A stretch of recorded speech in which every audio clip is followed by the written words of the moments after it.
Vous êtes sur l'autre angle des choses. Ici, on essaye de voir les choses autrement. C'est un ensemble de gens. On s'est rencontrés. On s'est fixé l'objectif de voir les choses autrement. De réfléchir un peu de la manière où on faisait les choses. Pourquoi ça n'a pas marché. Voilà même pourquoi le concept s'appelle l'autre angle des choses. On veut voir les choses, les mêmes choses qu'on voyait d'habitude, mais d'un autre angle, d'un autre son. Comprendre un peu pourquoi est-ce qu'on met des efforts et que ça ne marche pas. Où est les problèmes? Vous êtes sur l'autre angle des choses.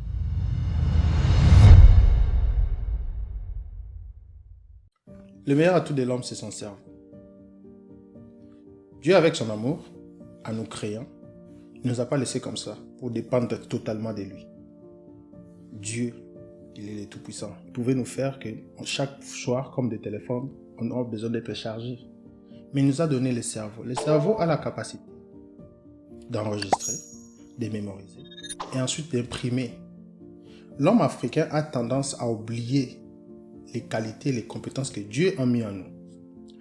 On a tendance, même dans nos parents quand on était enfant, on nous a appris à croire à beaucoup de choses, à croire à l'autorité parentale, l'autorité établie, à croire même à des démons, à des esprits, sauf à croire en nous-mêmes.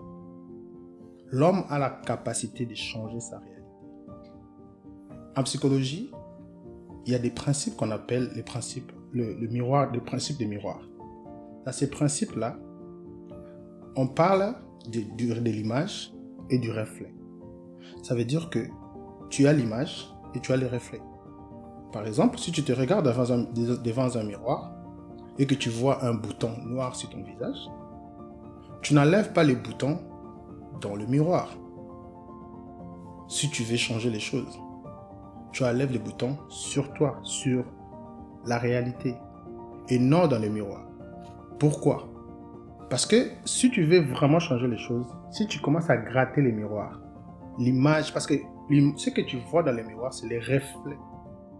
Ce que tu vois dans ta vie, c'est les reflets de ce que tu as imprimé, de ce que tu as enregistré dans ton esprit. Donc si tu commences par travailler ton esprit, tu vas travailler les reflets que tu as en train de voir. Souvent dans la vie, on se bat, on s'efforce à changer la réalité qu'on voit, à changer les reflets. Les problèmes, souvent, ce n'est pas les reflets. Souvent, les problèmes, ce n'est pas la réalité des choses que tu vis. Souvent, les problèmes, les vrais combats que tu dois t'engager à faire chaque jour, c'est de changer ce que tu as enregistré dans ton esprit. Parce que ce que tu vois, ce n'est que les reflets de ce que tu as. Et je vois souvent, quand tu parles dans d'autres communautés, depuis que je suis aux États-Unis, les Blancs, ils se connaissent ces choses-là. C'est des choses que dans la communauté africaine, on ne comprend pas. Je pense que nos parents, c'est vrai qu'ils comprenaient le monde des esprits, mais ils ne comprenaient pas la psychologie. Ils ne comprenaient pas le développement de l'homme. Ils ne comprenaient pas comment est-ce que fonctionne l'homme. En psychologie, on dit l'homme est le résultat de 80% de son environnement. Ça veut dire, dans ton belief system, dans ce que tu as créé, ce que tu as enregistré, c'est ce qui fait de toi. La personnalité de l'enfant est créée de 0 à 7 ans. C'est le psychologue. Ça veut dire de 0 à 7 ans, tu as pu enregistrer des choses qui vont faire de toi ce que tu es dans la vie. Et si tu remarques bien, surtout dans la communauté congolaise, les pasteurs connaissent ces choses. Quand ils prêchent, ils disent briser des liens, couper des liens.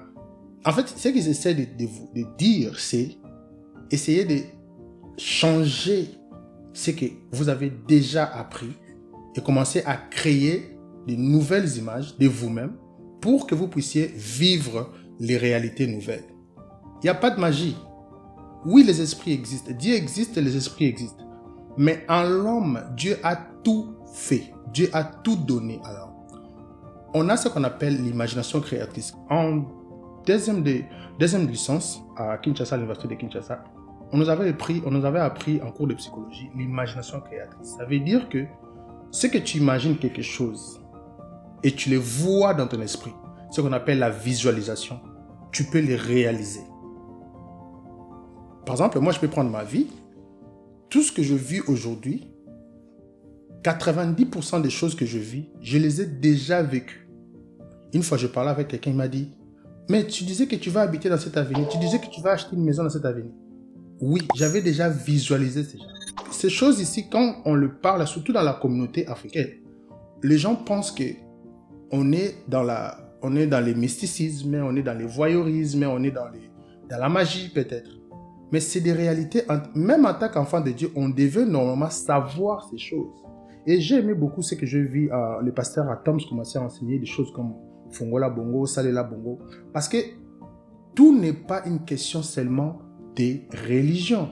C'est vrai, dans notre culture, aujourd'hui, on est comme envahi par les églises, par la religion. Brise des liens. Mais pourquoi on ne nous dit pas, même quand on parle de la foi, même de la foi c'est quoi? Par définition, la foi, on dit, c'est une ferme assurance des choses qu'on espère et une démonstration des choses qu'on ne voit pas. Je ne suis pas là pour prêcher la Bible, mais je suis là pour que tu puisses comprendre que tout ce que tu es en train de chercher à avoir, c'est en toi. Dieu, par son amour, il a déjà mis ça en toi.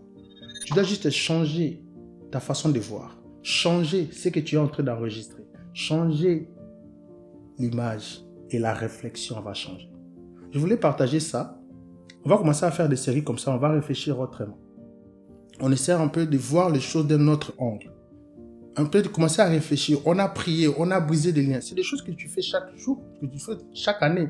Tu brises des liens. Chaque année, tu cherches des démons. Chaque année, tu coupes des liens. Qu'est-ce qui change? Parce que tu es en train de te battre avec la réalité. Change l'image que tu as de toi. Commence à te voir déjà comme un victorieux. Commence déjà à te voir comme quelqu'un qui a gagné. Par rapport à ces problèmes-là que tu as. Par exemple, tu peux avoir un problème, je peux dire, de conception. Tu n'as pas d'enfant. Visualise-toi déjà avec un enfant dans les mains. Qu'est-ce que tu vas faire? Commence à te poser des questions. Comment devenir une bonne mère, un bon papa, un bon parent. Visualise cela et tu vas les voir. C'est comme ça que Dieu a fait que on a cette capacité-là dans notre esprit d'appeler. Voilà pourquoi, même dans la Bible, on disait, Jésus disait aux gens, à ses apôtres, si tu as la foi sans douter, tu diras à cette montagne, quitte là, va te jeter en mer. Ça va s'exécuter. Ça veut dire, sans douter, c'est la visualisation. Tu dois commencer déjà à te voir, à voir la montagne en train de quitter et de se jeter en mer. Ensuite, tu peux maintenant voir cela comme des reflets. Mais c'était déjà imprimé dans ton esprit. Tout n'est pas une question de religion. En tant que chrétien, on doit aussi être intelligent. En tant que chrétien, on doit aussi connaître nos capacités, notre force, la puissance qu'il y a dans notre cerveau. Ça, c'est l'atout. Dieu, en créant le cerveau, c'est le cerveau qui crée des ordinateurs, c'est le cerveau qui crée des voitures, toutes des inventions. C'est l'homme qui a créé l'intelligence artificielle. C'est la machine illimitée que Dieu nous a donnée. On peut être chrétien et docteur. On peut être chrétien excellent. On peut être chrétien, on voit des choses. C'est aussi une forme de foi. Et si tu regardes très bien, tu verras qu'en fait, c'est ça la foi. Mais on n'utilise pas ça comme ça. On voit tout en termes de démons, de blocages. Mais qu'est-ce que toi, tu as enregistré comme pensée, comme image de toi-même? Change l'image. Et dans le miroir, tu verras la réalité se changer dans la réflexion. Merci.